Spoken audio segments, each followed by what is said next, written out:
Most Erie families continued giving their young men, most fresh out of high school and 18 or 19 years old, to the service, like the Mack family. Walter Mack Sr. and his wife Anna Mack had 6 sons: Frank, Walter, Jerome, Stanley, Mitchell, and Norbert, and 3 daughters, Gladys, Estelle, and Catherine. They lived at 1045 McCarter Avenue in Erie in 1943. When the family's youngest son, Norbert, affectionately known as Norby, was sent to fight in the European theater at 19, the family had given more of its sons to the armed forces than any other Erie family. Stanley was after me. He joined the Navy, and he went to Sampson up in New York, and then he got assigned the ship, and his ship got into the fleet that was going down to invade Africa. My brother Walt, he was the first one, went in. They went to invade Europe. So he says that he went into a church in France, and he was shot in the knee, and it put him out of commission. So he spent time in the hospitals in England. Then they sent him back here. He had a ruined knee for the rest of his life. And Jerome, he signed up for the Army. He ended up in Camp Edwards in Boston. He was in the military police. And he never did get a chance to go overseas.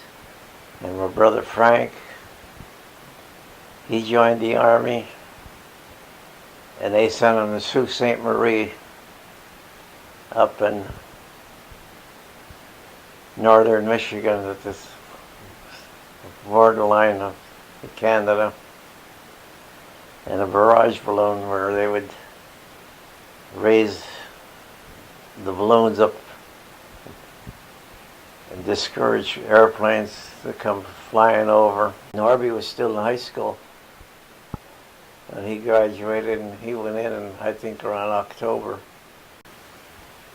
I went through five landings, D-Day each hour,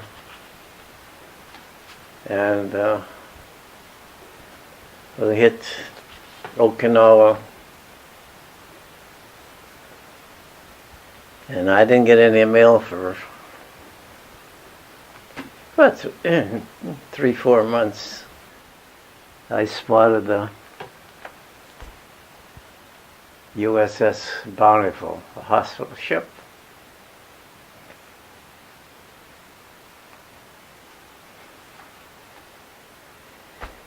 That's your Uncle Stan was, right? Yeah. My brother Stan was there. So I asked the skipper,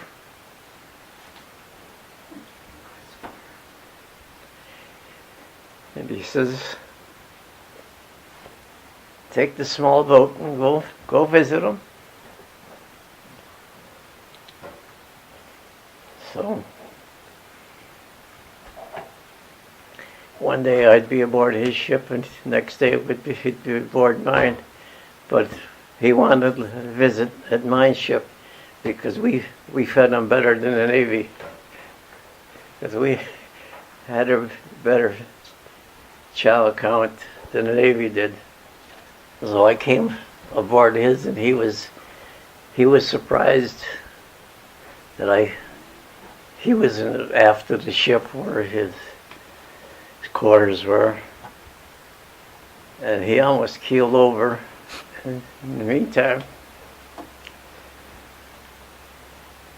I didn't know that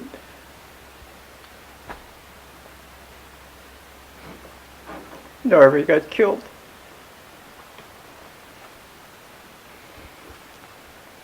So he brought out the mail and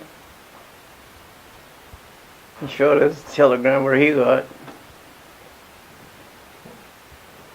and I'd take turns back and forth. And this went on for about 3-4 days. And this skipper called me in his quarters and says, "You're going home?"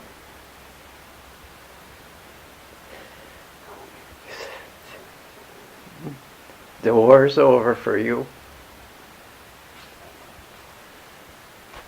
So I come home. I got down to Teton State.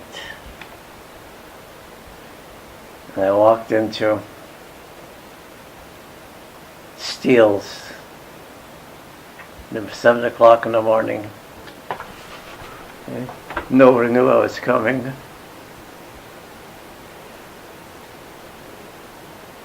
So my mother was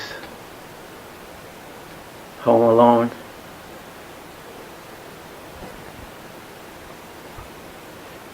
I almost shocked her to death.